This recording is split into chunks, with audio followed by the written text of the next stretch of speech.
Talent ఉండి చదువుకోవటానికి డబ్బులు లేని విద్యార్థులకు SBI Asha scholarship golden chance ఇచ్చింది. SBI foundation platinum jubilee Asha scholarship 2025-26 కోసం 23,230 మంది విద్యార్థులకు స్కాలర్షిప్ అవకాశం ఇచ్చింది. 9th క్లాస్ నుండి 12th స్టాండర్డ్ వరకు degree, PG, IIT, IIM, medical, ఫారిన్లో చదువుకుంటున్న స్టూడెంట్స్ కూడా ఇది వర్తిస్తుంది. ఎలిజిబిలిటీ కోసం లాస్ట్ అకాడమిక్ ఇయర్లో 75% మార్క్స్ ఉంటే చాలు. ఎస్సీ ఎస్టీ వాళ్ళకైతే 67.5% ఉంటే సరిపోతుంది. స్కూల్ విద్యార్థులకైతే వాళ్ళ కుటుంబ ఆదాయం 3 లక్షల లోపు, కాలేజ్ స్టూడెంట్స్కి అయితే 6 లక్షల లోపు ఉండాలి. వాళ్ళు చదువుతున్న కోర్సును బట్టి స్కాలర్షిప్ 15,000 నుండి 20 లక్షల వరకు ఉంటుంది. దీన్ని SBI ASHA scholarship .co.in website నుండి అప్లై చేసుకోవచ్చు. కింద డిస్క్రిప్షన్లో లింక్ ఇస్తున్నాను, చెక్ చేసుకోండి.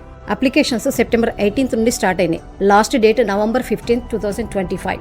కావలసిన certificates marks memo, Aadhaar card, income certificate, admission proof. డబ్బులు లేక మీ పిల్లల చదువు ఆగిపోకూడదు అంటే ఈ రోజే అప్లై చేయండి. రేపు వాళ్ళ భవిష్యత్ బ్రైట్గా ఉంటుంది. ఆలస్యం చేయకండి.